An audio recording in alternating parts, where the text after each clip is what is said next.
delte jeg jo et ord ud fra Matthæus evangeliet, det 16. kapitel, og vers 2 og 3, hvor der jo står om, at Jesus taler om dette med at forstå, at tyde tidens tegn. Fordi han sagde til folk, I kan godt se, når solen går ned om aftenen, og himlen er rød, hvad det betyder. Det kan I godt finde ud af at tolke, men tidens tegn formår I ikke at tolke. Og egentlig var det jo også en opfordring fra Jesus side til at forstå og sætte os ind i, hvad der sker omkring os. At vi forstår og tolke de tegn og se de ting, som sker rundt omkring os. På den anden side, så siger han jo dette, når I ser disse ting ske. Så der kommer altså til at ske ting på jorden, umiddelbart før Jesus kommer igen, som vi vil få lov at opleve, og vi vil se, og som vil hjælpe os til at se, hvor er vi henne i tidshusholdningens afslutning. Hvor tæt er vi i virkeligheden på Jesu genkomst. Og det er jo klart, når vi ser på de ting, som sker rundt omkring os, vi ser hvordan at volden eskalerer i verden, vi ser hvordan at ondskaben tager til, og som Jesus også sagde et andet sted, at i den sidste tid skal kærligheden blive kold hos de fleste. Og det afspejler også den tilstand, som også råder i forhold til Guds ord. At den brændende kærlighed, som man oplevede tidligere til Guds ord, og en nidkærhed for Guds ord, den er falmet kraftigt i mange sammenhænge. Der er ikke den kærlighed til Guds ord og til sandheden i ordet, men i stedet begynder man at tolke ordet, sådan at det passer ind i den sammenhæng, man nogle gange er i. Men det har aldrig været Guds tanke. Problemet opstår jo, hvis vi ikke forstår at tolke det, som vi ser på vores øjne, som det også står i Johannes åbenbaring, at tolke og forstå det, som Helligånden siger til menighederne. Og derfor vil jeg også gerne fortsætte i det spor og ligesom afslutte det her i dag, hvor vi skal først og fremmest tage udgangspunkt i Johannes åbenbaring, men også have Daniels bog med ind, da de to bøger sammenstemmer meget og giver et helhedsbillede af det, som kommer til at ske, og noget af det, som vi måske allerede har set, men noget af det har vi ikke set endnu. Vi skal derfor starte med at læse fra Johannes åbenbaring, det første kapitel, og hvor vi skal læse vers 9-11. Johannes åbenbaring, det første kapitel, og vers 9-11.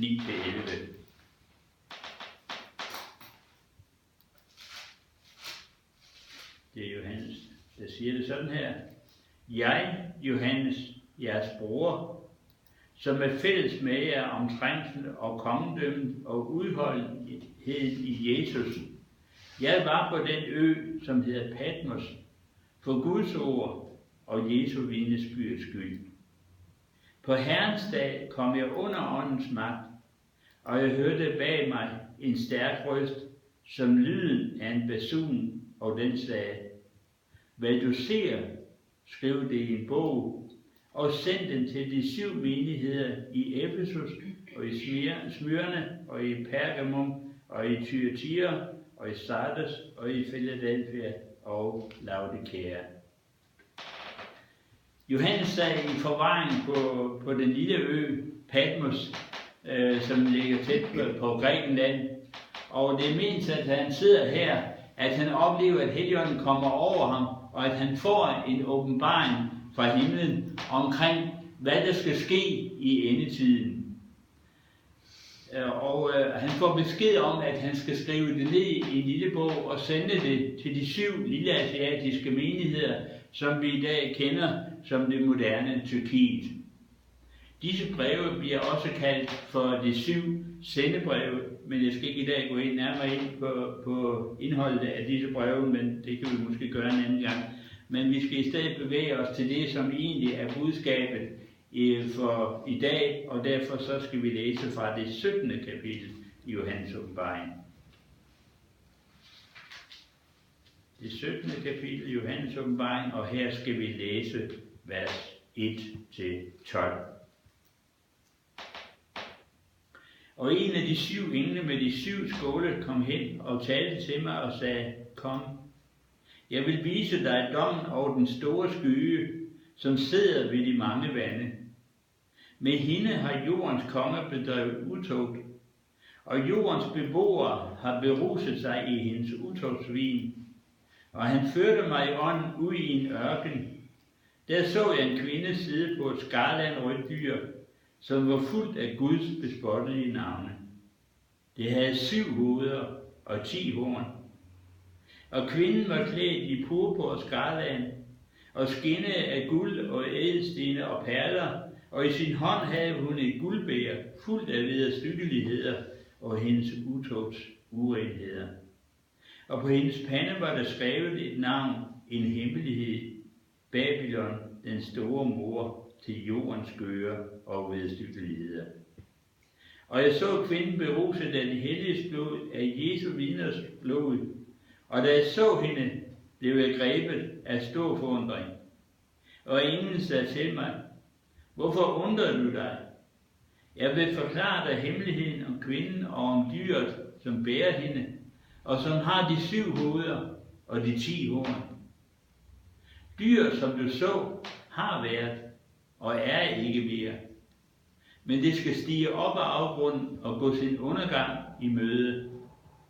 Og de, der bor på jorden, og hvis navne ikke fra verdens grundlæggelse er blevet skrevet i livets bog, de skal undre sig, når de ser dyret, som har været, men ikke er mere, og dog skal komme. Her gælder det at have et sind, som rummer visdom. De 7 hoveder er 7 bjerge, som kvinden sidder på. De er også 7 konger. De 5 er allerede faldet. Den ene er der, den anden er endnu ikke kommet. Og når han kommer, skal han kun blive en kort tid. Og dyr, som har været og ikke er mere, er selv den 8. og er dog af de 7 og går sin undergang i møde. Og de 10 horn, du så, er 10 konger, som endnu ikke har fået kongemagt, men får herredømme en stund sammen med dyret. Jeg har igennem al den tid, jeg har været en kristen, studeret meget Johannes åbenbaring og Daniels bog, fordi jeg synes, at det har været utroligt spændende. Også denne beskrivelse af dyret med de 7 hoveder og de 10 konger. For hvad er det egentlig, at Johannes han taler om? Hvem er det, han beskriver? Og jeg har ligesom forsøgt igennem tiden at grave ned i det, og jeg har selvfølgelig også læst noget historie omkring det, og jeg har også læst lidt om, hvad andre har skrevet. Og der er forskellige opfattelser af det, afhængig af hvilken baggrund man nu har. Men jeg synes, at Johannes alligevel kommer, og for så vidt også Daniels bog, giver et ret tydeligt billede af, hvad er det, at der er beskrevet her?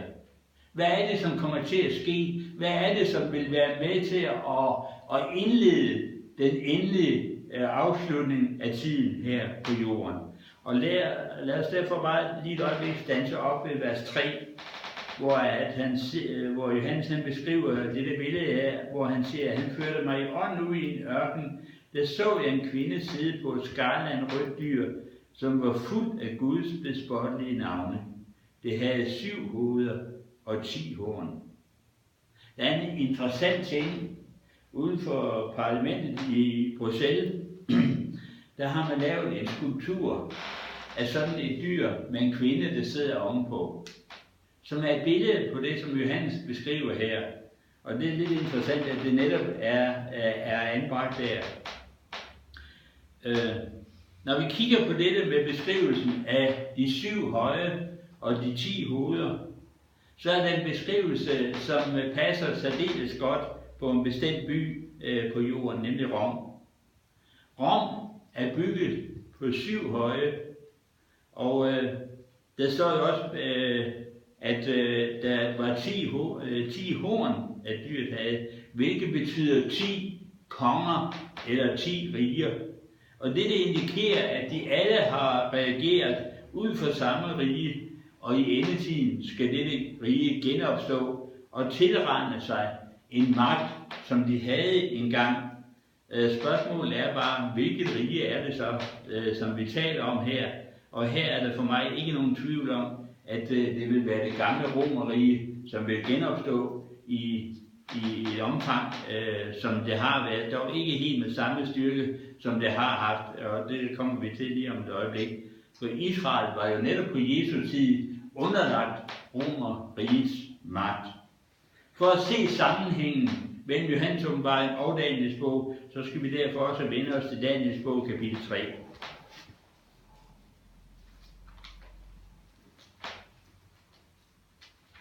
Daniels bog, kapitel 3, og her skal vi læse vers 31 til 35. Nej, vent lidt. Der er noget, der ikke er plads.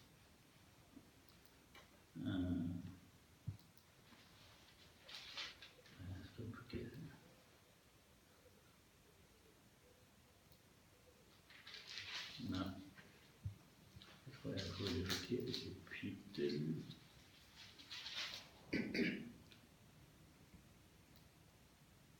Ja, det er kapitel 2, undskyld. Daniels bog, kapitel 2, og vers 31. Det er kong Nebukadnesar, som har haft en drøm, og hvor han ser denne her billedstøtte, og bliver meget forskrækket over det, fordi at beskrivelsen af den her billedstøtte skræmmer ham i den grad, især den beskrivelsen af den sidste del af det. Og nu er Daniel så kommet for at tolke for Nebukadnesar, hvad det betyder med denne billedstøtte, og det er det, vi så skal læse her fra vers 31, kapitel 2. Du så, o konge, for dig en vældig billedstøtte. Denne billedstøtte var stor, og dens glans overmåde stærk. Den stod foran dig, og dens udseende var forfærdeligt. Billedstøttens hoved var af fint guld, bryst og arme af sølv, bug og lænder af kobber, benene af jern og fødderne halvt af jern og halvt af ler. Således skuede du ind til en sten reves løs, dog ikke ved menneskehænder, og ramte billedstøttens jern og lerfødder og knuste dem. Og på en gang knustes jern, ler, kobber, sølv og guld, og blev som avner for sommerens tærskepladser, og vinden bar det sporløst bort, men stenen, som ramte billedstøtten, blev til et stort bjerg, der fyldte hele jorden. Det er et interessant billede eller drøm, som Nebukadnesar har haft omkring denne billedstøtte, som jo beskriver de 4 verdensriger, som kom, og hvoraf Nebukadnesar var hovedet af guld, som var det første af disse 4 verdensriger. Men efter ham skulle der komme et yderligere 3 verdensriger, hvoraf det sidste gik over i det, som vi kender som Romerriget, og som vi, når vi kigger på historien, har set, hvordan at det bredte sig ud over jorden og havde et enormt landområde, som det havde besat, og som det tyranniserede. Og det, der er interessant med denne billedstøtte er, at når vi ser på gulden, som beskriver hovedet, som var Nebukadnesar, dette verdensrige optræder en gang. På samme måde med brystet, som var bryst og arme, som var af sølv, optræder en gang. Bug af lænder og kobber var optræder som det 3. verdensrige, optræder en gang. Men så kommer vi til vers 33. Benene af jern og fødderne halvt af jern og halvt af ler. Han er meget interessant, fordi her kommer en beskrivelse af et verdensrige, der optræder 2 gange. Jernet, som var billedet på Romerriget, men samtidig ser vi, at det gentager sig i fødderne, men hvor det er en blanding af jern og ler. Altså en sammenblanding. Der står også et andet sted, at dette rige ikke vil være så stærkt som jernriget, fordi at det er en sammenblanding af ler og jern, som ikke kan forenes. Men samtidig er det også en beskrivelse af, at de indgår ægteskaber. Og det er jo noget,